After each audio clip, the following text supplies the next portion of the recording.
It's the year 2075 and it's been more than 50 years since Ukraine's victory over Russia, and my name is still Seaman. And in a regular Kiev school we were given a very interesting topic in history class. To analyze and understand what ordinary Russians were living through when they attacked Ukraine. What did they think about their government? Did they consider themselves participants in the war, or maybe they fought themselves? Did Russia really need this war, and why did so many people believe Putin? Today, I will help the children of the future understand by answering many questions. After all, in the future, this war between good and evil will be analyzed based on our thoughts, messages, correspondence, and even this video and your comments under it. I give a 100% guarantee that after watching it, your life will inevitably change. It will never be the same. You will see history from a completely different perspective. After all, for many years, the study of history in Soviet and post-Soviet schools was fundamentally wrong. Children memorized important dates by heart, the names of great and not so great commanders, and who attacked whom. But mostly, after about 10 years, everything was forgotten as unnecessary. To build a great future for yourself and your children, history needs to be learned differently because everything in life tends to repeat itself. History needs to be understood. To understand the motives of different people, what drove them, what they thought, how their opinions changed, to look at the true root causes. In the Soviet school history curriculum, the components of fascism or Nazism were never analyzed or studied. Soviet citizens heard about fascism regularly, but no one ever tried to explain to them what it actually started from and what it consists of. The consequences of such a course about fascism are severe. Fascism, fascism, fascism. The severe consequences of such a gap in school education resulted in genuine Nazism re-emerging in Russia in its most brutal form. Today, we are going to do incredible things together. We will fill the gap in school education. We will dig very deeply into the scientific works of historians who have thoroughly explained how Nazism was formed in Hitler's Germany and how, over time, it was passed on to modern Russia. We will answer the main questions. Why did this happen, and how can we avoid it in the future? Several weeks of sleepless nights were spent so that you could watch this video now. This is probably the biggest project in the entire history of the channel. And just so you understand, we are not sponsored by any organizations, and we don't live off government grants. We simply understand that our task, our mission, is to bring the truth to people. For the sake of victory in the war, for the sake of building a future where the word war will never exist again. And that's why we need your maximum help in spreading this and our other videos. Share the video, send it to your friends, share it in chats, repost it on your social media pages, hit like and interact in the comments. We are ordinary people, you and I. Together we will change this world. Mir.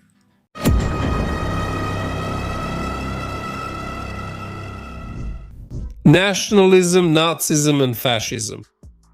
First, I will explain in very simple terms what the difference is between these concepts. Although thanks to modern Russia and how it confuses everyone, the meanings of the definitions are becoming blurred. Nationalism. Nationalism is an ideology and a political direction in which the belief that the interest of the nation should come above all else is at the forefront.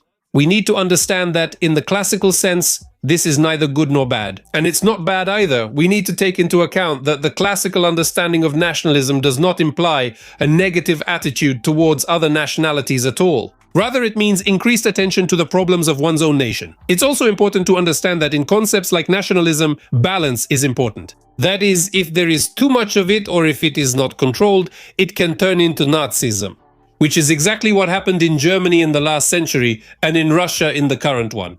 Once again, in simple terms, nationalism in the classical sense means loving your own people and being proud of your nationality, and in no way oppressing or humiliating other peoples. Fascism. Fascism is the unlimited power of a leader who cannot be replaced, the father of the nation, who supposedly embodies the state and the people. Under fascism, elections are merely decorative, with everyone knowing who will be chosen, and expansion is both a strategic and tactical goal of the state. Fascism is always strictly anti-liberal. It is always against any deviations from what its ideology considers wrong. It always relies on a single idea with no alternative. Hence the demand for everyone to rally around their leader who best represents this goal as well as the fate and future of the entire people. Anyone who disagrees is subjected to total terror, with all dissenters excluded as enemies of the mobilized national community created by him. Nazism. Nazism is the extreme stage of nationalism and a radical form of fascism, where the core idea is the superiority of one nation over all others. And here an important aspect comes into play. In Nazism, unlike fascism, there is a theory of racial superiority, that one race is higher, more important, and better. Hitler spoke about the existence of a special Aryan race and its complete superiority over others. Putin talks about a special Russian world as the only right one with its supposedly proper traditional values. One of the main criteria of Nazism is the eternal search for an enemy to blame for all one's own failures. For Hitler, it was the Jews and communists. For Russia, it's Ukrainians and the entire Western world. Nazism is characterized by its most terrifying form. It gives the so-called Aryan races and the Russian world the right to achieve their goals by force, namely expanding their territories, increasing their influence, and subjugating other peoples. All their propaganda is based on the idea that they have the right to kill and steal. Just today, I was shocked by a video in which a supporter of the Russian world, Pavel Gubarev, said that they would kill anyone who does not want the Russian world. That they don't care how many people they kill, 1 million or 5. These are already lost people who clearly have something wrong with their heads. For the general public, from the so-called leaders of the so-called great nations, the rhetoric of conquest is being built. However, it's not about suggesting to go and rob, because that way you can't reach the masses, but about calling to save compatriots who are being humiliated and mistreated by neighbors, or even within their own country. In the case of Germany on the eve of World War II, the stumbling block was the city of Danzig, with a fairly large number of Germans living there, who, according to propaganda, were being oppressed in every possible way by the Poles and soldiers. Well, most people haven't heard of such a city. Today it's the Polish city of Gdansk. Study history, because Putin has already studied it and decided to repeat it. The whole Donetsk story, and they bombed Donbass for 8 years, is almost a complete repetition of the story with Danzig. Before the arrival of the Russian world in Donbass in 2014, if anyone didn't know, it was the most developing and prosperous region of Ukraine, which Putin decided to take for himself. If a Russian is watching this video right now, answer the following questions honestly. In which country has there been an unchanging leader for more than 20 years in Russia or in Ukraine? In which country does everyone know the election results before they're announced? In Russia or in Ukraine? Which country is actually seizing other people's land? Russia or Ukraine? In which country can you be jailed for holding a no to war sign, Russia or Ukraine? Was it really Ukraine that wanted to bring the Ukrainian world to Russia? If you, as a Russian, couldn't answer these questions truthfully, I strongly recommend you read the book Mobilized Nation by Nicholas Stangard. Honestly, it's a masterpiece. These are exactly the kinds of books that should be studied in history lessons. It's a large and comprehensive historical work that describes the lives of ordinary Germans during World War II. It is based on the study of private letters and diaries from German archives, arranged chronologically from 1939 to 1945. It tells how Germans perceived and accepted the beginning of the war, what hopes and fears they had, and how their thoughts and feelings changed during moments of victory and defeat, as well as after the defeat of Nazism. Here is a short quote from the book. In our time, it seems rather strange that back then many Germans sincerely believed in such things, and they were by no means staunch Nazis. How could they confuse the brutal imperialist war, deliberately incited by their authorities, with a war for the defense of the fatherland? How could they see themselves as patriots surrounded by enemies, and not as fighters for Hitler's cause with his master race? Such knowledge gives us an understanding of how and why this was repeated in Russia. In time, people around the world will also study how Russians lived. Many of you may know the phrase attributed to Winston Churchill: the fascists of the future will call themselves anti-fascists. So, as modern history tells us, such a phrase was not found in the archives related to the great Prime Minister. But this phrase has been circulating around the world since the late 1930s. In fact, it doesn't really matter who said it. But it reflects the current reality, when Russians did not explain to their people what fascism and Nazism really are. And as a result, they themselves became that very evil. And there is also a remarkable phrase: history is written by the victors. Do you know who said it? Anton Drexler. I think many people are familiar with this name. In fact, he was the founder of the very political party that was later led by Hitler.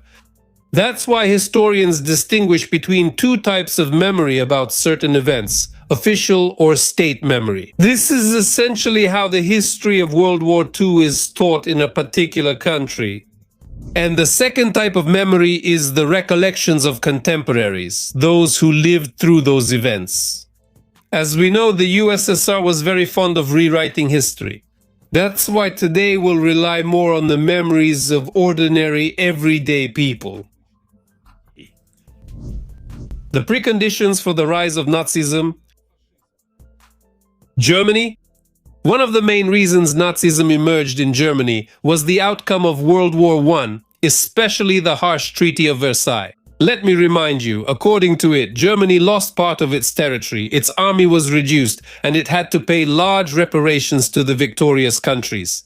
Because of this, the Germans developed a crisis of national identity and a sense of resentment and injustice toward the whole world. It was a kind of collective anger, and all of this was accompanied by a huge economic crisis and a sharp decline in the standard of living for almost everyone, with no prospects at all. And then Hitler appears, who, after coming to power, makes several reforms and starts feeding people with promises on a massive scale. He says, "We will come and take what rightfully belongs to us, our ancestral lands." And society swallowed it, believing in its own national superiority, which was not recognized by the world. Россия. Russia. The same story happened in Russia. The most interesting thing is that the prerequisites for the emergence of absolute evil appeared right after the victory over Hitler's Germany. You could say the countdown began from the very first day. The thing is, the root causes are not on the surface. You have to dig very deep to reach them. If you didn't know, there were more than 30 million people in the ranks of the Red Army throughout the entire war, and many of them fought on the territory of other countries. On the territory of Germany, Poland, Hungary. And the thing is, Soviet soldiers saw with their own eyes how ordinary people lived in other countries. And it was very different from what was in the USSR. At the Moscow Institute, during a discussion about Soviet democracy in 1946 led by an agitator, the student and frontline soldier Leonikov said, "I'm not going to vote. I've traveled through 6 European countries, but I've never seen a situation like ours anywhere else." They talked about democracy here, but we don't have it. Whoever they put forward, that's who we have to vote for. You can say in advance that 100% will vote because the election commissions will rig the results. Wherever you look, there's no order anywhere. Some are offended while others are starving.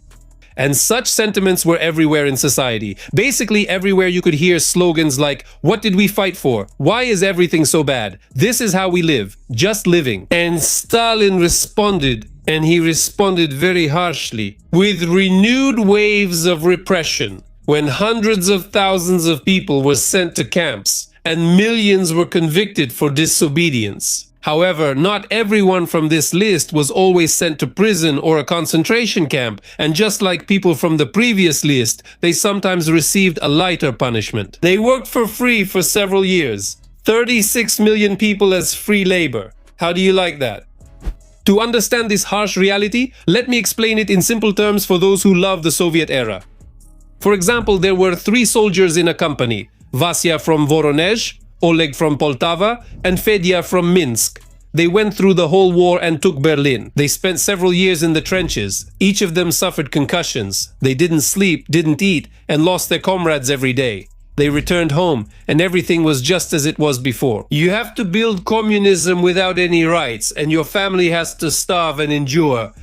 And then Oleg speaks at the party meeting and says, "I saw how people lived there, not under communism."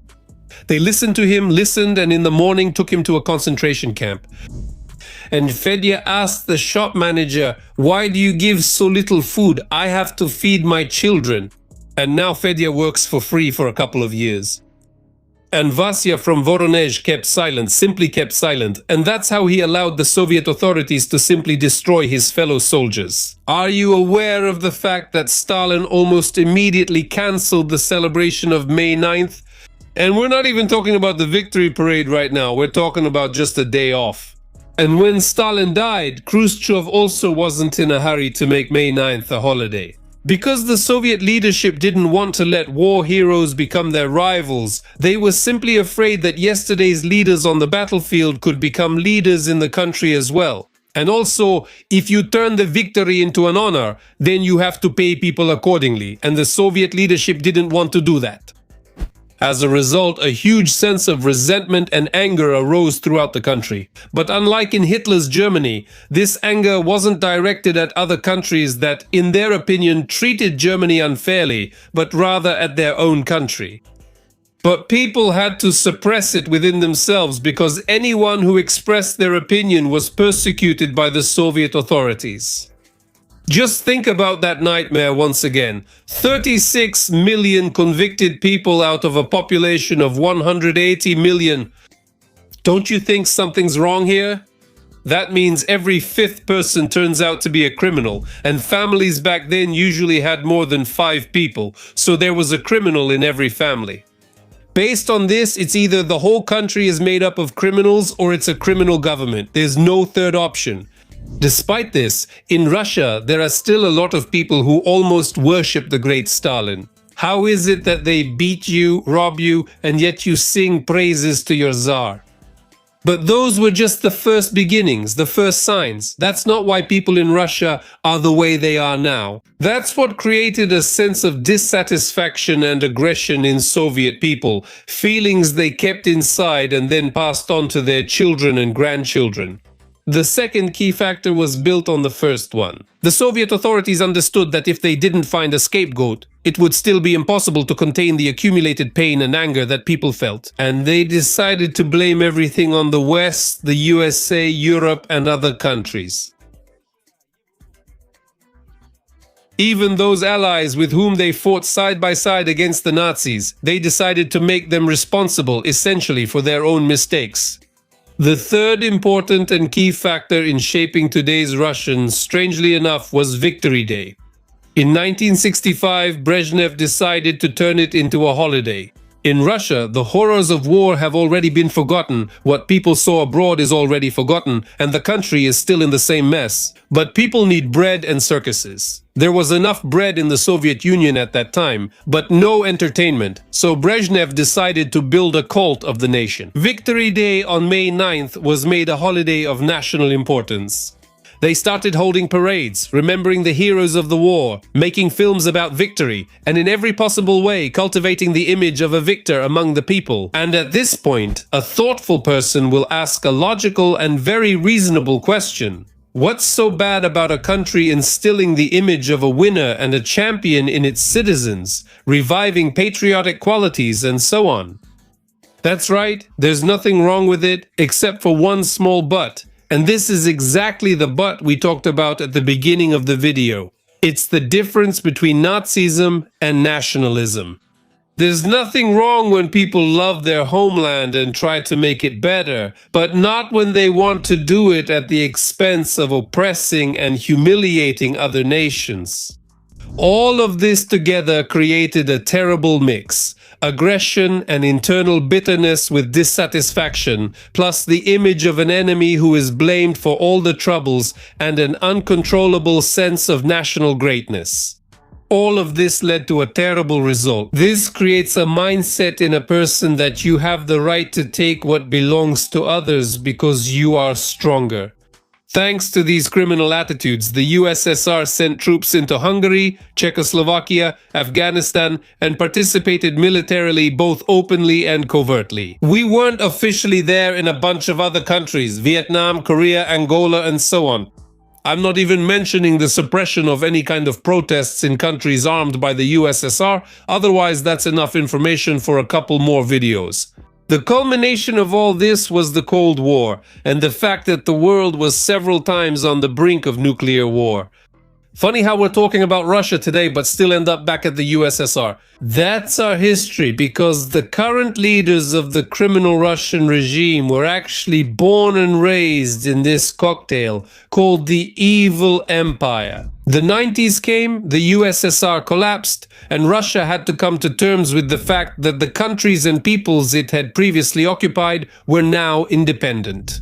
And maybe not everyone will agree with me, but I think that in the 90s, Russia had a chance to become a different country, to take a different path, a path of normal development. Basically, there was a huge reset. People saw that there really wasn't an enemy in the West. The real enemy had always been in the Kremlin, and people began to progress, and they did so by leaps and bounds.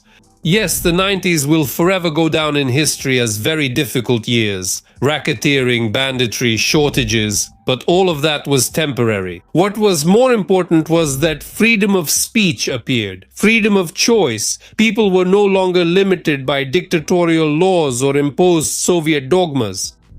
According to my own theory, if it weren't for the death of Vladislav Listiev, he could have become the next president of Russia.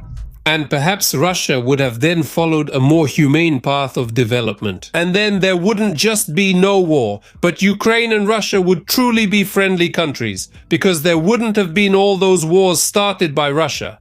In Russia, unfortunately, this sounds very strange now, but all that freedom started to gradually disappear right around the time of Listiev's murder.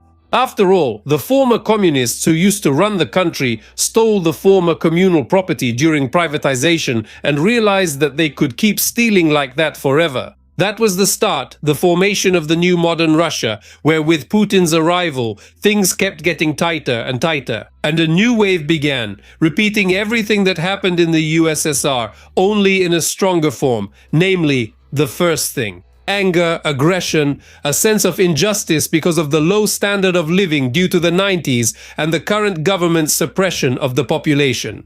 Second, a collective enemy was found, the West, which brazenly destroyed the great power of the USSR and is blamed for the poor living conditions of the people. Third, the propaganda of the great nation of victors is turned on. Well, Russians have to be first in something after all. But the most interesting thing is that all of Russia's patriotic films were made before Putin's time, and these films only have three topics: World War II, the USSR's sports achievements, and the USSR's space achievements. And there's not a word about the present, because now there's nothing to be proud of. Specifically, what achievements has Russia had under Putin? There just aren't any. Fourth, all of this led to many people in Russia actually starting to consider themselves a superior race. All of this, you should have listened. You were offered to serve. You shouldn't have provoked the Russian bear. You laid down your arms, and that's it. Russia will win anyway. Honestly, am I the only one who thinks that a person who can write something like this clearly has something wrong in their head? After all, these are the most basic elements of humanity. You can't build your happiness on someone else's misery. Unfortunately, not everyone thinks that way. There's a very clear parallel here. Both Russia and Germany after World War I were living poorly, very poorly.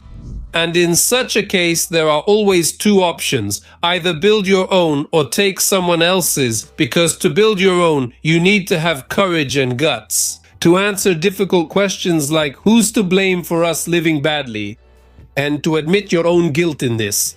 But neither Russia nor Germany could do this, because it's easier and simpler to find an enemy, to say that someone else is to blame. In this case, in Germany, the culprits were Jews and communists, while Putin found the collective West and Ukrainians to be the cause of all troubles.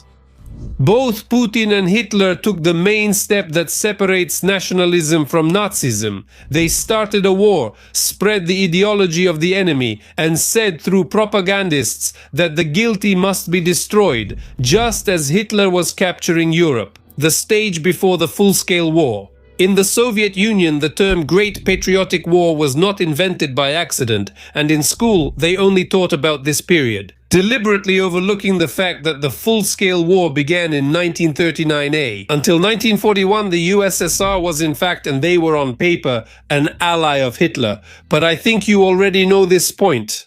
We want to dig a little into other historical events. I'll tell you about them now, and you can write in the comments if any of this reminds you of something. According to international treaties, Germany and Austria could not unite into one country, and the Austrians themselves didn't really want to either. Although there were still supporters of unification who shouted, "Hitler, come!" And when Hitler came to power, he officially declared that the Anschluss was one of the main goals of Germany's foreign policy. Since 1933, agents of the Nazi regime were being planted in all state structures of Austria, while at the same time, the idea of Anschluss with the Nazi dictatorship began to meet with strong resistance within Austria itself, at the government level. This idea was taken off the agenda as unacceptable, and the activities of the NSDAP were completely banned throughout Austria.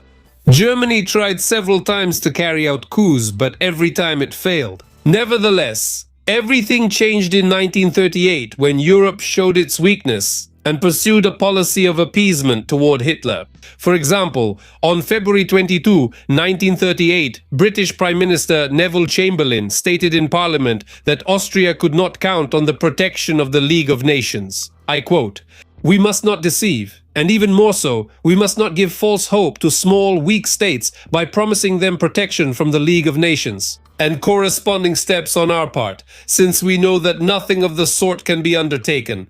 End of quote. In other words, the League of Nations said they would do nothing. Doesn't that sound familiar? And Hitler realized he could do anything he wanted. He issued an ultimatum to the Austrian government, which essentially meant Germany would absorb Austria. And while, so to speak, they were thinking about what to do, Hitler, on the night of March 11 to 12, 1938, invaded Austria with a huge army. Kurt von Schuschnigg, who was the Chancellor of Austria at that time, announced on the radio that he was resigning and urged people not to resist the German army, because he understood that they could do nothing against the enormous machine of the Third Reich. There was no one they could expect help from. The politicians of that time did everything to appease Hitler's appetites. As long as Hitler didn't come to their own homes, they were ready to sacrifice their neighbor's home. But, as we have seen from history, such a tactic does not work. And what do you think Hitler did when he brought the polite little green men into Austria? Well, haven't you guessed yet? Seriously, the referendum result is something else. Turnout was 99.70%, meaning supposedly all of Austria came to vote. Of all those who supposedly showed up, the idea of unification was supported by 99.73% of voters. How do you like that turn of events, did you know? Why is that? I think most people don't know, because if this was taught in school, people would have a better understanding of what 99% really means. And at gunpoint too. The whole world and the League of Nations swallowed it, just like the eternally concerned UN did in 2014. If tyrants and dictators get what they want, they don't stop, and their appetites only grow. Back in February 1938, Hitler tested the waters, addressing the members of the Reichstag and calling on them to pay attention to the horrific living conditions of their German brethren in Czechoslovakia. And then everything went the same way as with Austria: ultimatum and blackmail, an attempt at a military coup, and once again the world showed weakness. On September 11, 1938, England and France announced that in the event of war, they would support Czechoslovakia. But if Germany avoided war, it would get everything it wanted. This gave Hitler even more freedom of action, and and in September, the Munich Agreement is signed, under which Czechoslovakia cedes part of its land to Germany, namely the Sudetenland, with the silent consent of neighboring countries. Let me quote the words of Chamberlain, the Prime Minister of Great Britain, on this matter. How terrible, fantastic, unbelievable it is if we have to dig trenches and put on gas masks here because of a conflict in a distant country between people we know nothing about. Do you understand why the entire civilized world is helping Ukraine now? If Putin isn't stopped by the Ukrainians, he'll go further. Poland, Latvia, Lithuania, Estonia, and so on. Those who talk about the current peace negotiations in the context of let Ukraine give part of its territory to Russia, and in return, Russia will stop shooting, as if Ukrainians should just accept it, don't understand what Ukraine has been through for years. Even theoretically, in some parallel universe, if you allow for such an option, it won't stop the war. It will only give strength and legitimacy to Putin's government, give him a short break to go further and capture all of Ukraine, and then move on to Europe. After all, this has already happened in history with Hitler. They made an agreement in 1938, and already in 1939 he took all of Czechoslovakia and set his sights on Poland.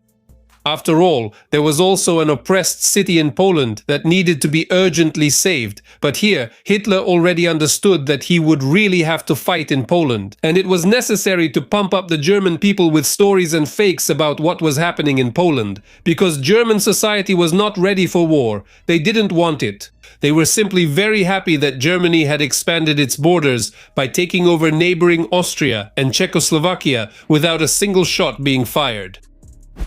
Wait, let me repeat what I said. Without a single shot being fired. Doesn't that remind you of anything?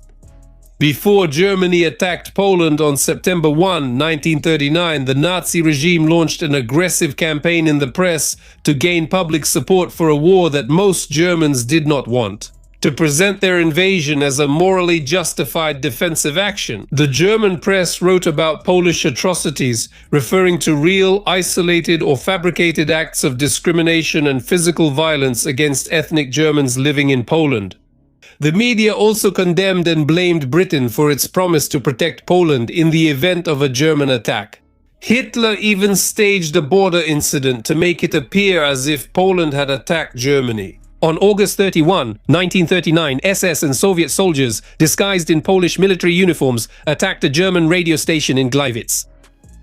The next day, Hitler informed the German people and the whole world about his decision to send troops into Poland in response to Poland's attack on Reich territory, saying, "How much more can we endure? They forced us. We had no other choice." And again, doesn't this remind you of anything? There are thousands of videos online comparing the speeches of Putin and Hitler. The similarity is indescribable. The same words, narratives, phrases, and justifications. If you didn't know, Hitler also didn't use the word war. The Imperial Press Office of the Nazi Party instructed newspapers not to use that word. They were ordered to report that German troops were simply repelling Polish attacks. This tactic was used to present Germany as a victim of aggression. Thus, the burden of responsibility for declaring war was placed on Britain and France. But Hitler at least came up with a pretext.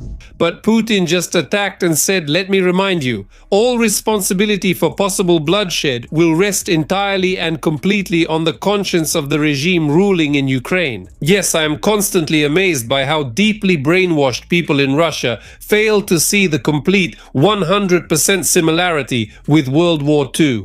Maybe their minds are just not ready to accept the fact that they have become the very embodiment of absolute evil that their grandfathers once fought against.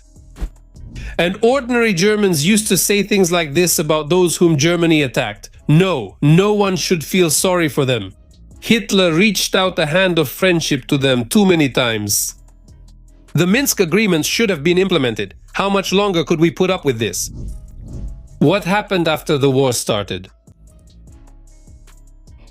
During World War II, Nazi propagandists portrayed all of Germany's crimes, all the horror brought by the terrifying machine of the Third Reich aimed at enslavement and territorial conquest as an act of self-defense.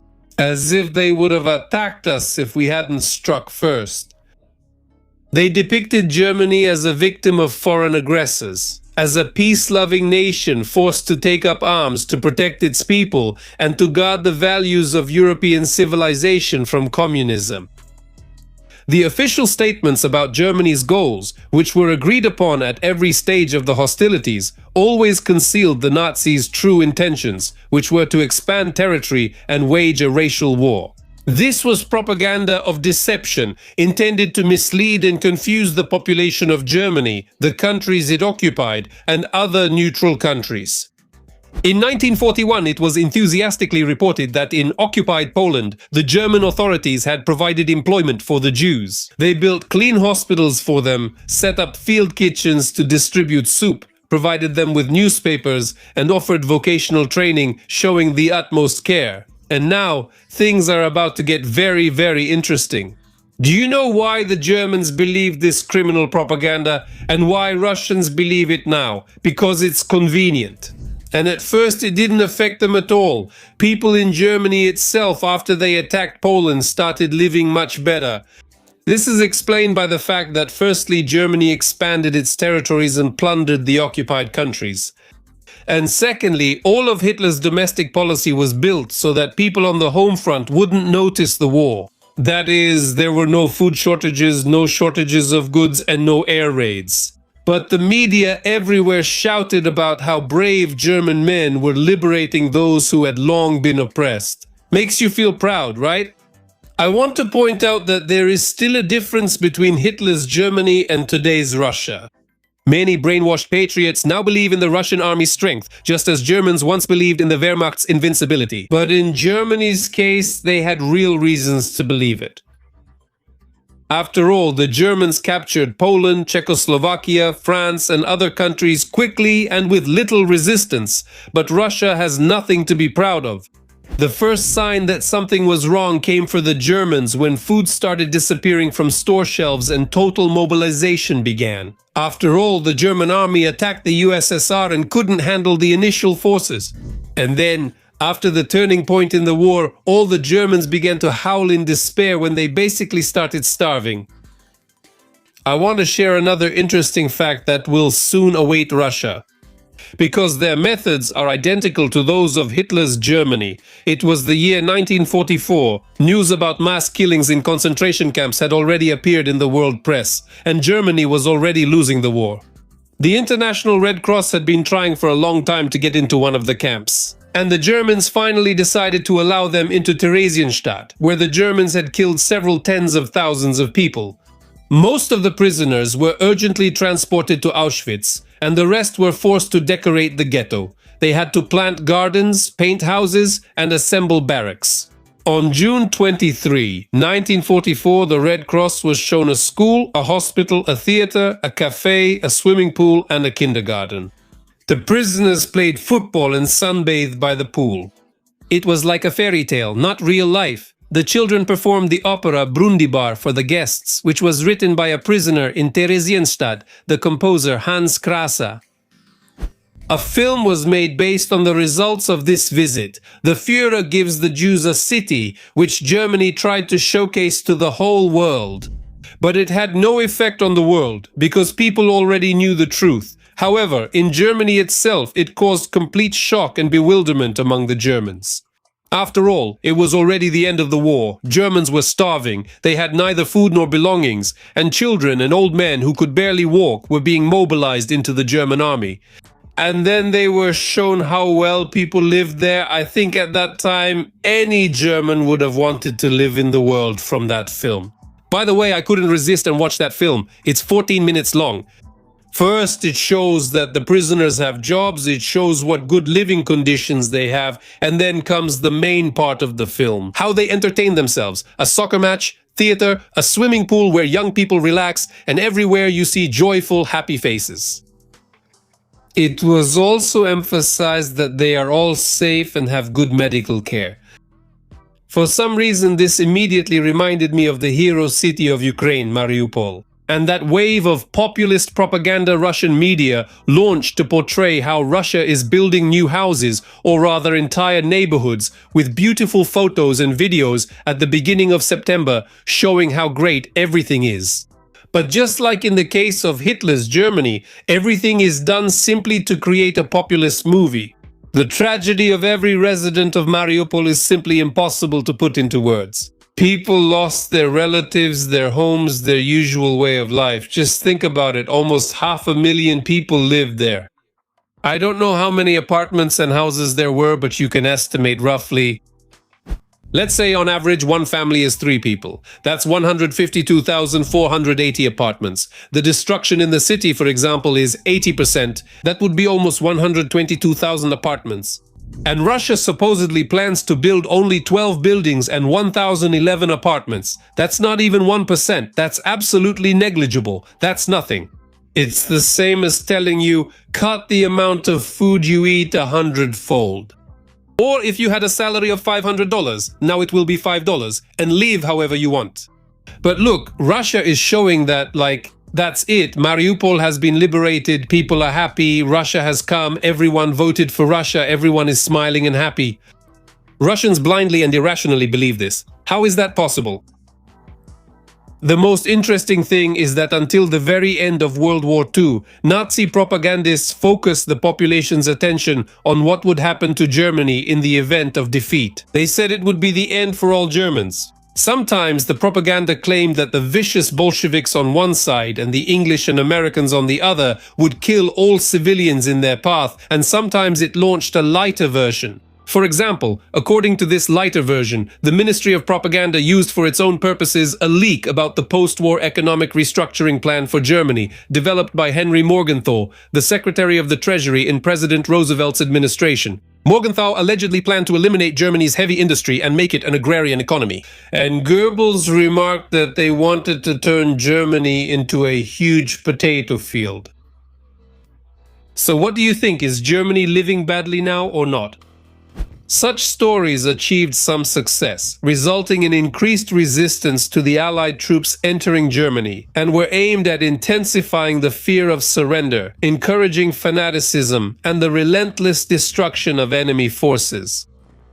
And even now, most Russians don't understand that the sooner Russia loses the war, the better it will be for them. After all, this would be another chance for Russia to become a normal, civilized country. But they need to understand what they've done, how blind and naive they were.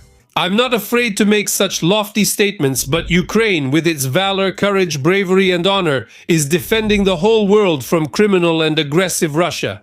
Yes, many people are helping Ukraine, and thanks to everyone involved in this, but it's the Ukrainians who are on the front lines facing absolute evil. Because of total corruption and nepotism in Russia, everything has been stolen. The army turned out to be weak in every aspect. Russians are only brave when they soullessly launch missiles at peaceful cities. But the missiles will run out soon, so they have to make deals with Iran. But those will run out too, and Russia won't have any more. It's just a matter of time. How long can Putin's regime delay its end? That's why we need to start thinking today about what will happen after Ukraine's victory. How do we continue living next to such a neighbor? These are all very difficult questions that society will still have to find answers to, and perhaps the answer already exists in history. So let's go back to World War II. I'm Semyon and this is Megashow TV. Let's begin.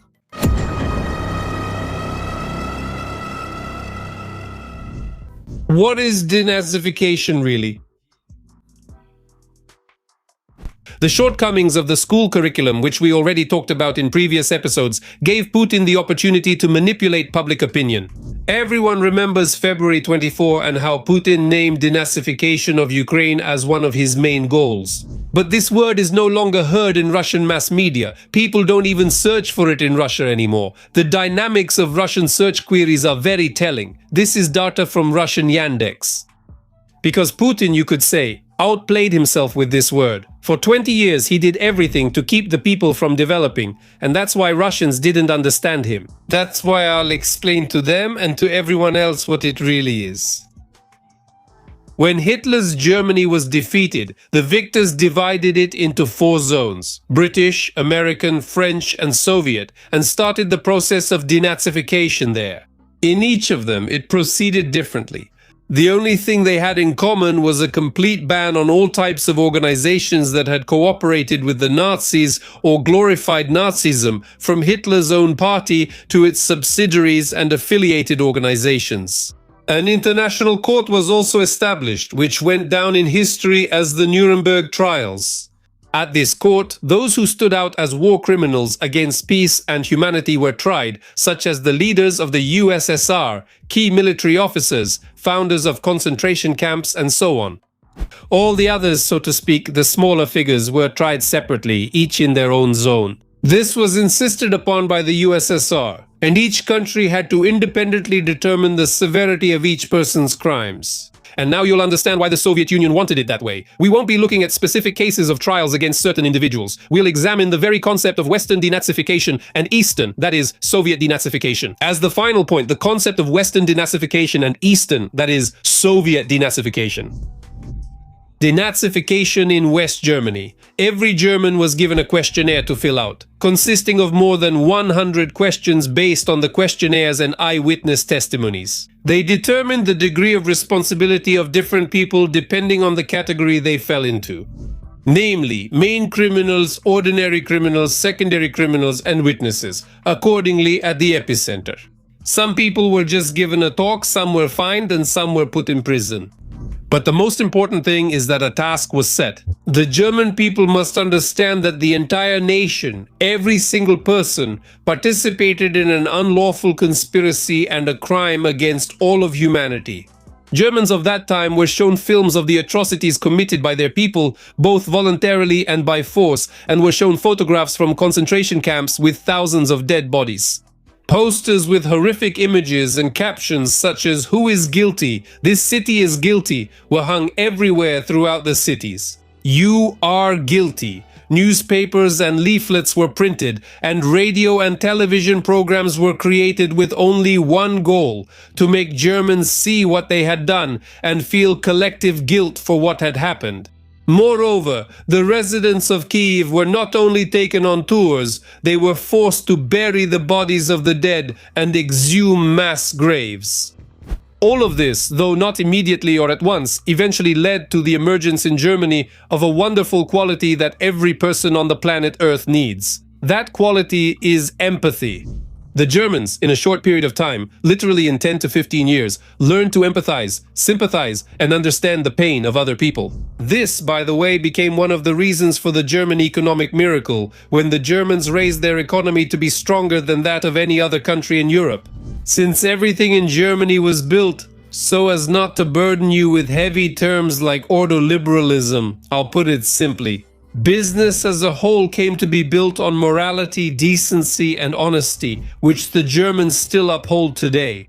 Speaking of today, Germany is the country that provides incredible help to Ukrainians, especially to those who had to leave because of the war. And it's not just about the government, but about ordinary German families. For example, as some acquaintances told me, an elderly German man took in 7 people from Ukraine, 2 families, into his home. He says that his father fought for Hitler and died somewhere near Poltava, that he is very ashamed of his father, and he considers it his duty to help, thus atoning for his father's sins. I don't know about anyone else, but this touched me deeply. What about you? Write in the comments. How did denazification take place in the GDR? Completely different things were happening in the Soviet occupation zone. People were arrested en masse by the hundreds of thousands and sent to serve their sentences in the USSR. Or rather, these people were put to reconstruction work. Those very German houses, which still stand in every city of the former USSR where fighting took place, were built not only by captured soldiers, but also by those who were forcibly taken from Germany.